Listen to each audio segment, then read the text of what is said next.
नमस्कार दोस्तों जैसा कि आप सब जानते हैं हर साल की तरह इस बार भी यूनियन बजट को लेकर चर्चा स्टार्ट हो गई है। और इस बार क्या है कि 1 फरवरी को संडे पड़ रहा है। नॉर्मली क्या है कि हर साल 1 फरवरी को जब भी बजट पेश होता था तो वीकडे होता था, तो उसमें कोई दिक्कत नहीं आती थी। अब देखना होगा कि सरकार क्या संडे के दिन बजट पेश करेगी। कहा तो जा रहा है कि करेगी। क्या उस दिन स्टॉक मार्केट भी खुला रहेगा, काफ़ी कुछ है वो हमें पता चल जाएगा। लेकिन यहाँ पर मैं आपको बता दूं कि गवर्नमेंट ने बजट के पहले जीडीपी का जो सबसे इंपॉर्टेंट डेटा होता है, और वो हर साल 7 जनवरी को रिलीज किया जाता है। इसको हम कहते हैं फर्स्ट एडवांस एस्टिमेट। हर साल मैं ये वीडियो बनाता हूं और इस बार भी मैं आपको बताऊंगा कि इसके अंदर बेसिकली क्या कहा गया है, जीडीपी को लेकर सरकार क्या कह रही है, ये कितना ज्यादा है पिछले साल के मुकाबले, क्यों जीडीपी बढ़ रही है कि नहीं बढ़ रही है, बाकी के एस्टिमेट क्या कहते हैं, वो सारी क्लैरिटी आपको मिल जाएगी। काफी नॉलेजेबल ये वीडियो होने वाला है। चलिए शुरुआत करते हैं। लेकिन उससे पहले आप सबको बता दूं, आप में से जो भी लोग यूपीएससी की तैयारी कर रहे हैं, हमारा जो सेल है वो इस समय चल रहा है, आखिरी डेट है। Use this code Ankit live maximum discount के लिए, और ये फोन नंबर है, यहाँ पर आप कॉल कर सकते हैं। मेरी टीम आपको अच्छे से गाइड कर देगी। जैसे 2027 का जो बैच है दोस्तों, आज से स्टार्ट हो रहा है। इसके अंदर प्रीलिम्स, मेंस, इंटरव्यू सब कुछ की आपको तैयारी कराई जाती है। चलिए शुरुआत करते हैं। सबसे पहला क्वेश्चन तो यही आता है कि ये फर्स्ट एडवांस एस्टीमेट का मतलब होता क्या है। देखो, इसके नाम से आप समझ रहे होगे कि हम एडवांस में ही एस्टीमेट निकाल ले रहे हैं। जैसे क्या है ना कि अभी कौन सा फाइनेंशियल ईयर चल रहा है, FY26 इसको कहते हैं। इसका मतलब होता है 2025-26 का फाइनेंशियल ईयर चल रहा है। जैसे कहने का मतलब ये 1 अप्रैल 2025 से स्टार्ट हुआ और ये एंड होगा 31 मार्च 2026 को, राइट। तो ये फाइनेंशियल ईयर होता है। अभी फाइनेंशियल ईयर कंप्लीट हुआ है नहीं हुआ है, क्योंकि ये 31 मार्च 2026 को कंप्लीट होगा। लेकिन क्या है ना कि सरकार एडवांस में हमें बता देती है कि भारत की जीडीपी क्या रहने वाली है। और ये जो डेटा है, लेट मी टेल यू, ये रिलीज किया जाता है ministry of statistics and programme implementation के अंदर। जो एनएसओ है, नेशनल स्टैटिस्टिकल ऑफिस है, इसके अंदर आता है नेशनल अकाउंट्स डिवीजन। और आप देख सकते हो ये रिलीज किया गया था, first advance estimates of GDP for 2025-26। और ये इंपॉर्टेंट क्यों होता है ये पहले समझिएगा। इंपॉर्टेंट इसलिए होता है क्योंकि इसी के बेसिस पर बजट पेश किया जाएगा ना। आप समझो, अभी पूरा फाइनेंशियल ईयर कंप्लीट तो हमारा 31 मार्च को होगा, लेकिन बजट तो हमारा 1 फरवरी को आ जाता है। तो सरकार कैसे यहां पर एस्टिमेट निकालेगी, कैसे टैक्स रेवेन्यू, स्पेंडिंग, डेफिसिट का आंकड़ा लेगी। तो ये वाला जो पर्टिकुलर फर्स्ट एडवांस एस्टिमेट है, ये बहुत इंपॉर्टेंट होता है। इसी के बेसिस पर काफी हद तक जो बजट वगैरह है उसमें भी ध्यान रखा जाता है। फिर इसके अलावा यहाँ पर जो फोरकास्ट है बैंकों के द्वारा, रेटिंग एजेंसीज के द्वारा, ग्लोबल इंस्टीट्यूशंस के द्वारा, वो भी देखा जाता है। मार्केट की एक्सपेक्टेशन हो गया, इन्वेस्टर्स का कॉन्फिडेंस हो गया।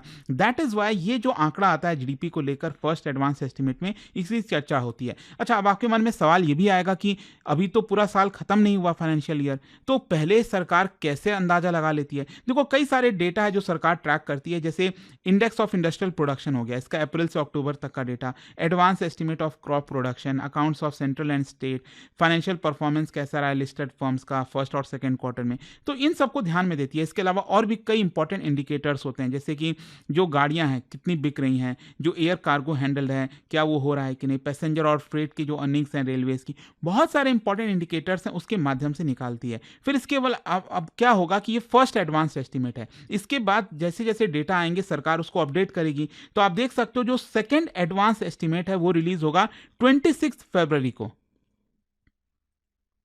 तो बेसिकली हर साल यही होता है कि 7 जनवरी को फर्स्ट एडवांस एस्टिमेट निकलता है, और जो सेकेंड एडवांस एस्टिमेट है वो आपका 26 फरवरी को निकलता है। और ये तब निकलता है क्योंकि जो जीडीपी का Q3 का डेटा है ना, Q3 मतलब अक्टूबर, नवंबर, दिसंबर, तो ये जो Q3 का डेटा है जीडीपी का हमारा, वो इसी के साथ निकलता है, क्योंकि वो 2 महीने के डिले में आता है। तो फरवरी 26 को एक साथ रिलीज कर दिया जाता है। अगेन इसके ऊपर भी मैं वीडियो आगे चलकर बनाऊंगा।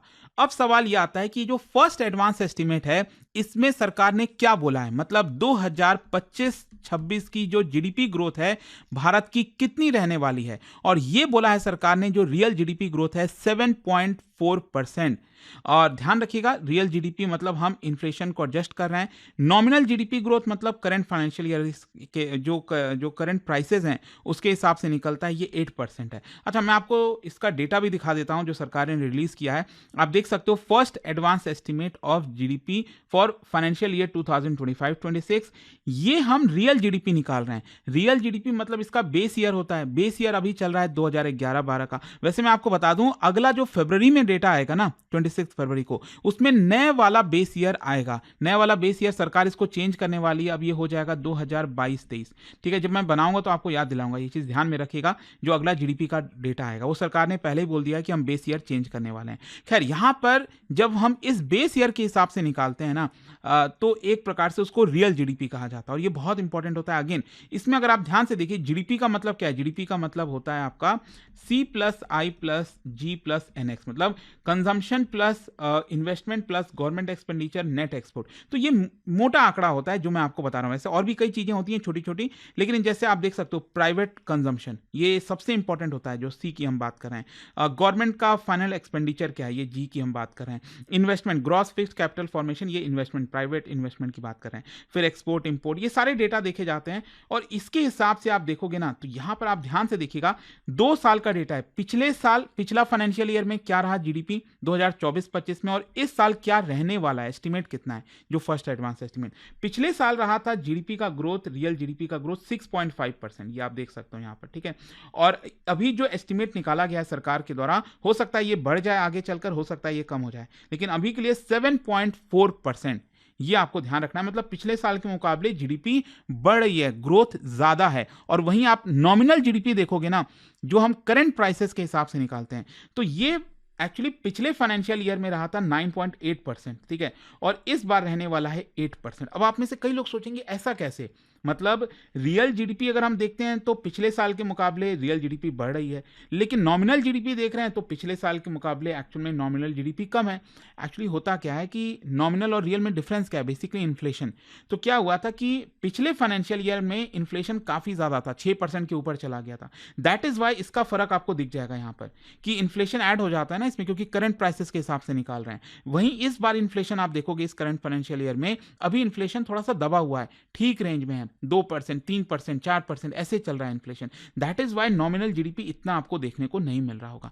तो आई होप कि ये चीज आपको क्लियर हो गया होगा कि फर्स्ट एडवांस एस्टिमेट में रियल जीडीपी ग्रोथ को लेकर क्या बोला गया और नॉमिनल जीडीपी ग्रोथ रेट को लेकर क्या बोला गया। अब क्वेश्चन यही आता है कि जो जीडीपी ग्रोथ है, मैं रियल जीडीपी की बात कर रहा हूं, कि ये 7.4% क्यों हो रहा है, इसके पीछे का कारण क्या है। देखो, आपको देखना पड़ेगा सेक्टर्स, जो मैं आपको दो तरफ बताऊंगा। एक तो सप्लाई साइड, जहां पर प्रोडक्शन हो रहा है, ठीक है, आउटपुट कितना निकल रहा है, और दूसरा डिमांड साइड, मतलब डिमांड मतलब house hold consumption, investment, government spending कितना कर रही है, और वहीं यहाँ पर मैन्युफैक्चरिंग, अगर हम सेक्टर के वाइज देखें प्रोडक्शन कितना हो रहा है, तो मैन्युफैक्चरिंग आप देख सकते हो पिछले साल 4.5% ग्रो हुआ था, इस बार 7% ग्रो हुआ है। सर्विसेज हमारे जीडीपी का सबसे बड़ा हिस्सा होता है, और वो आप देख सकते हो 9.1% से ग्रो कर रहा है। जाहिर सी बात है, अगर सर्विसेज इतना ग्रो कर रहा है तो ओवरऑल हमारी जीडीपी भी बढ़ेगी, नो डाउट अबाउट इट। हाँ, एग्रीकल्चर थोड़ा सा स्लो हुआ है, 3.1%, कंस्ट्रक्शन 7.17%, जो कि पिछले साल 9.4% था। लेकिन ये जो दो बड़े आंकड़े मैंने आपको बताया, सर्विसेज और मैन्युफैक्चरिंग, ये बड़े कारण है जिसकी वजह से जीडीपी ग्रो करे। इसके अलावा अगर आप डिमांड साइड देखोगे, हाउस होल्ड कंजम्पशन, देखो मैंने आपको क्या बोला, जीडीपी का फॉर्मूला आप सब जानते हैं, C+I+G+NX, राइट। तो यहां पर क्या है ना, इसमें सबसे बड़ा जो कंपोनेंट है वो है कंजम्पशन।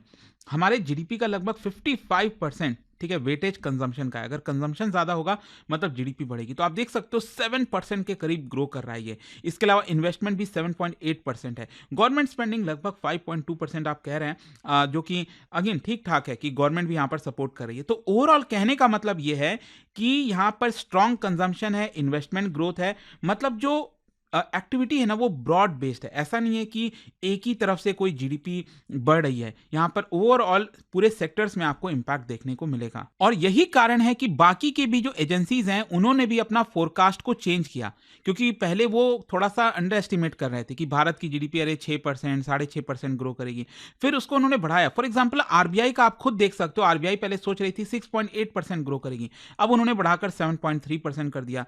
एशियन डेवलपमेंट बैंक पहले सोच रही थी 6.5% करेगी, अब इन्होंने भी बढ़ाकर 7.2 कर दिया। फिच हो गया, जो इंडिया रेटिंग्स हो गई, वो भी अब 7.4% उम्मीद कर रहे हैं। मतलब भारत की जीडीपी लगभग 7.5% होने वाली। हाँ, इसमें सरकार की भी काफी सारी भूमिका है, कुछ सपोर्ट किया है। जैसे आपको याद होगा टैक्स कट, इनकम टैक्स आप सब जानते हैं कि यहाँ पर 12 लाख का वो लाया गया है कि इसके ऊपर है तो आपको टैक्स पे करना है। जीएसटी रैशनलाइजेशन, 2 स्लैब ला दिया गया जीएसटी में। तो ये सब की वजह से लोगों के पास डिस्पोजेबल इनकम बढ़ गई और उनके पास ज्यादा पैसा है, वो स्पेंडिंग कर रहे हैं। ये एक बड़ा कारण है जिसकी वजह से जीडीपी में पुश मिला है। इसके अलावा आप देख रहे हो सरकार अब ट्रेड एग्रीमेंट्स पे लगी हुई है, यूएस के साथ उतना हो नहीं पा रहा, बन नहीं पा रही बात, तो ओमान, यूके, न्यूजीलैंड, इन सब के साथ हम मार्केट एक्सपोर्ट जो है डाइवर्सिफाई कर रहे हैं। इसके अलावा कैपिटल एक्सपेंडिचर और रिफॉर्म्स भी हो रहे हैं, इंफ्रास्ट्रक्चर के ऊपर फोकस हो रहा है।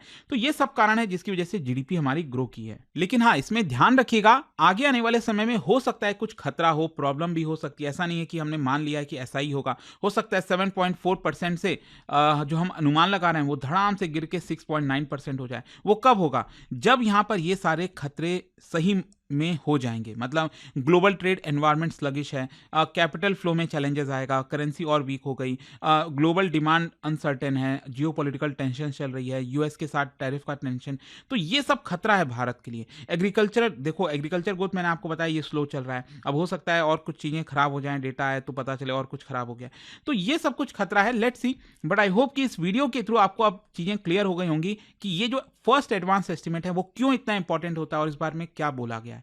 जाने से पहले एक बहुत ही इंटरेस्टिंग क्वेश्चन, क्या बता सकते हो जीडीपी ग्रोथ और इकोनॉमिक डेवलपमेंट को लेकर दो स्टेटमेंट यहां पर दिए, आपको बताना है कौन सा करेक्ट है। और इसका जो राइट आंसर है आप सब जानते हैं, मेरे इंस्टाग्राम पर तो मिलेगा ही, वहां पर अगर आप नहीं हो कोई बात नहीं, टेलीग्राम से ले सकते हैं इसका सही उत्तर। और दोस्तों जैसे मैंने आपको बताया, अगर आप यूपीएससी की तैयारी कर रहे हैं, जैसे 2027 का हमारा जो बैच है, इसके अंदर प्रीलिम्स, मेंस, इंटरव्यू सब कुछ की आपको तैयारी कराई जाएगी। अभी अभी जस्ट स्टार्ट हो रहा है ये बैच।